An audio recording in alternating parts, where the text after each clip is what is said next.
하지만 여기서 이러한 문제점들보다 더 큰 문제인데 우리가 간과하던 게 있습니다. 이 매매를 수행하는 주체는 AI나 기계가 아닌 심리를 갖고 주관적 판단에 흔들리는 사람이라는 거죠.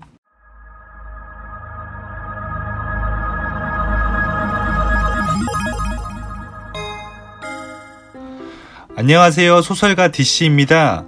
지난 시간에 올린 영상인 주식을 하거나 토토를 하거나 카지노를 가거나 무조건 돈을 따는 방법에 대한 이론편에 이어서 이번 시간에는 그 이론을 실전에 적용하는 영상을 가지고 찾아왔습니다.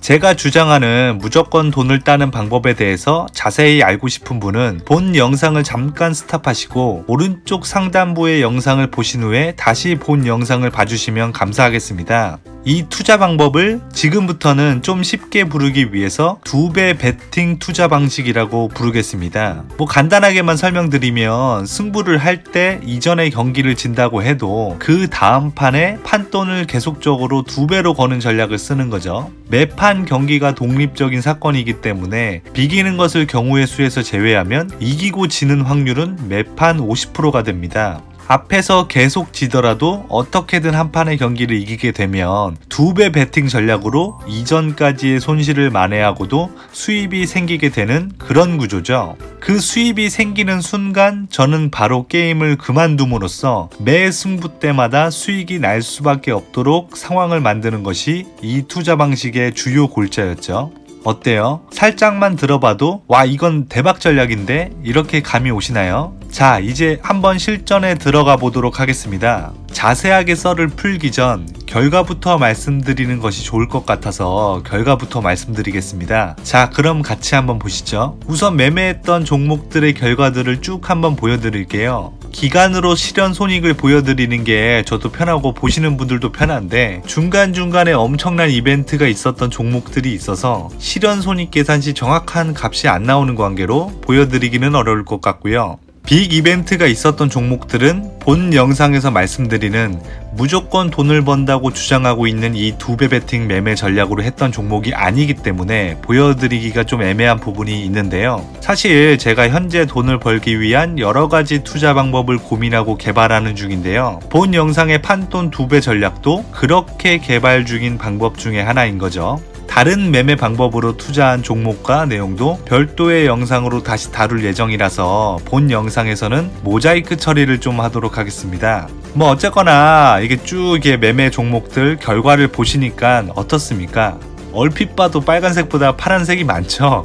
예, 맞습니다. 망했습니다. 본 매매 전략은 마음의 상처와 어마어마한 마이너스 손실이라는 결과를 저에게 안겨주게 됩니다. 왜 망했을까요? 분명히 이론적인 부분에서 살펴봤을 때 빈틈이 없었던 전략 같은데 왜 도대체 망한 걸까요? 이제 하나씩 내용을 살펴보도록 할게요. 베팅 2배 전략, 매매 방법 자체는 이론적으로 문제가 거의 없거나 크지 않습니다. 다만 이 방법을 사용하는 사람의 상황과 심리가 문제인 거죠. 먼저 애초에 베팅 2배 전략을 온전히 수행할 수 있는 자본금이 없었습니다. 본 화면에서 주식 고가 7,000원에서 6,700원까지 떨어진다고 하면 주식이 약 4.3% 정도가 하락한 것이지 않습니까? 4.3% 하락할 동안 베팅 2배 전략을 온전히 수행하기 위해 투자해야 할 금액을 한번 봐보세요. 엄청난 금액이지 않습니까? 이론적으로 해당 전략을 온전히 수행하기 위해서는 정말 말도 안 되는 단위의 금액이 필요한 거예요. 우리가 저런 돈이 있나요? 없어요. 그런데 문제는 뭐냐? 주식의 하한가는 마이너스 30%라는 거죠. 마이너스 30%까지 베팅 2배 전략을 수행하기 위해서 필요한 돈은 얼마일까요? 계산되시나요? 여기서부터 엇나가기 시작합니다. 자본금이 부족하니 저는 해당 전략을 상황에 따라 맞춰 바꾸게 되는 거죠. 설마 하한까지 가겠어? 주식 호가가? 지난 시간에 그렇게 경계했지만 저도 모르게 무의식적으로 도박사의 오류에 빠지게 된다는 거예요. 다시 한번 도박사의 오류를 설명드리자면 서로 영향을 끼치지 않는 일련의 확률적 상관관계를 찾아내려 하는 사고의 오류를 말하는 거죠.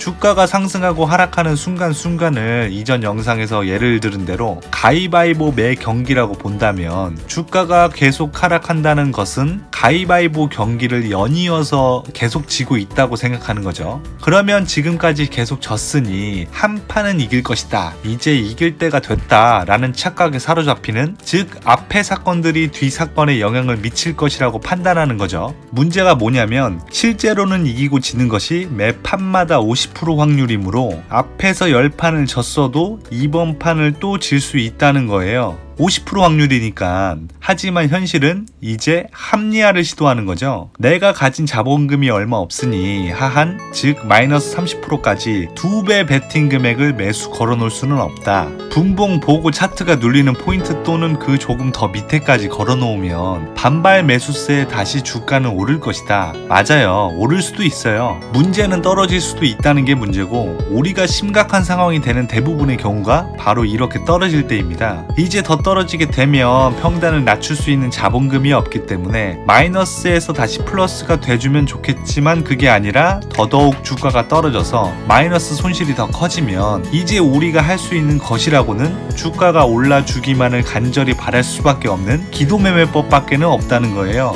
그럼 우리가 지금 하고 있는 것은 더 이상 애초에 계획했던 2배 베팅 전략이 아니라는 거죠. 특히 요즘 같은 하락장에서는 소위 시장 관심주, 급등주들이 지지선보다 더 과도하게 빼는, 당해본 분들은 잘 아실 것 같은데 장 막판에 정말 무지막지하게 빼는 살벌한 경우가 많았거든요. 이런 종목들을 매매하면서 정말 자본금이 받쳐주지 않는 상태에서 2배 베팅 전략을 수행했다가는 순식간에 매수 걸어놨던 것들이 체결 완료되고 계좌가 마이너스로 변하는 것을 보시게 됩니다. 물론 제 경험담입니다. 제가 그렇게 당했거든요. 어쨌거나 2배 베팅 방식을 온전하게 적용하기에는 현실적으로 좀 어렵더군요. 그래서 저는 제 자본금과 현재 폭락하는 시장 상황을 고려하여 구매 수량을 밑에 호가들의 정확하게 2배까지는 아니지만 이전 구매 수량보다 더 늘리는, 그래도 매수 수량을 피라미드 형태로 구성하는 투자 방식을 시도하게 됩니다. 사실 이 방법은 아직도 제가 단타 시에 사용하는 방법이긴 한데 성공률이 100%가 아니라서 완벽하진 않습니다. 애초에 이 투자 방식은 2배 베팅의 필살 전략인 한 판만 이겼을 때 게임을 그만두는, 즉 호가가 계속 내리다가 한 호가만 올라도 팔아버리는 전략을 수행할 수가 없습니다. 밑에 호가들이 계속 체결되면 평단은 내려가는 효과는 있지만 한 호가만 올라도 평단에 맞춰지는 것이 아니라 주가가 몇 호가는 더 올라가야 내 평단에 도달할 수가 있거든요. 애초에 그렇게 된다는 것은 호가가 올라가고 내려가는 것을 50% 확률로 보고 50% 확률로 몇 호가를 계속적으로 올라가서 내 평단까지 와주기를 바라야 하는, 결국 운에 바라는 매매를 할 수밖에 없고 이것은 애초에 우리 투자 방식 취지와는 맞지 않게 되죠. 하지만 여기서 이러한 문제점들보다 더 큰 문제인데 우리가 간과하던 게 있습니다. 이 매매를 수행하는 주체는 AI나 기계가 아닌 심리를 갖고 주관적 판단에 흔들리는 사람이라는 거죠. 사실 이게 가장 큰 문제였습니다. 2배 베팅 매매 방식으로 투자를 하거나 앞에서 언급한 한계를 고려하여 피라미드 매수 방식 투자를 하는데 어쨌거나 호가가 내가 수익이 발생하는 호가가 된 거예요. 우리의 초기 이론에서는 이기는 판에서 경기를 털고 수입을 챙기고 게임을 종료해야 하잖아요. 그런데 심리적인 주관을 갖고 매매에 임하는 사람은 여기서 게임을 종료하지 못한다는 거죠. 한 호가, 두 호가만 더 올라가면 내 수입이 더 증가하는데 좀 더 기다려보자. 즉 수입이 난 상태에서 승부를 계속 보는 거예요. 그리고 그 승부는 또 이길 확률과 질 확률이 50%라는 거죠. 그리고 또 더 큰 문제는 여기에서 연달아 지게 된다면 다시 수입이 날아가고 마이너스 손실을 기록하게 된다는 거예요. 애초에 2배 베팅 매매 방식의 룰을 지키지 않는 거죠. 여기에 우리의 뼛속까지 새겨져 있어 버려야 하지만 쉽게 버리지 못하는 개미 심리가 우리의 손실금을 더 키우게 된다는 겁니다.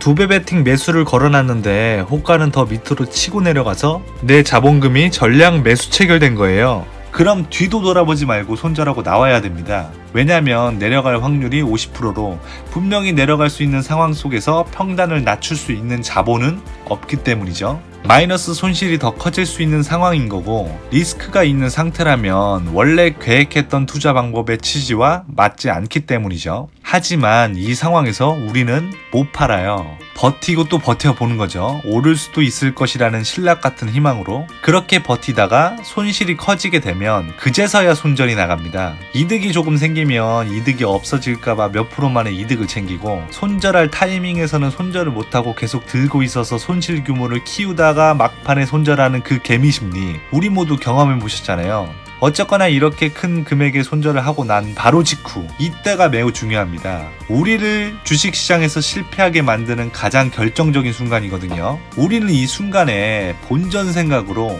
다소 이성을 잃고 공격적인 투자 성향으로 돌변합니다. 초기 투자할 시에는 구매 수량을 좀 적게 해서 밑에 호가부터 2배 또는 피라미드 형태로 최대한 매수 범위를 넓게 퍼뜨리는 형태였다면, 큰 금액으로 손절한 직후에는 급등하는 주식의 호가 근처에 매수 잔량을 몰아넣는 소위 몰빵의 형태로 매수를 한다는 거예요. 뭐 조금 이성을 차린 투자가도 한 호가에 몰빵을 하지 않더라도 매수 금액 폭을 굉장히 좁게 하여 매수를 급하게 진행하게 됩니다. 저 주가 봐, 무섭게 치고 올라가잖아. 밑에 호가까지 주가가 안 내려갈 거야. 이 호가에 매수량을 늘려서 크게 이득을 내야 손실금을 메꿀 수 있어.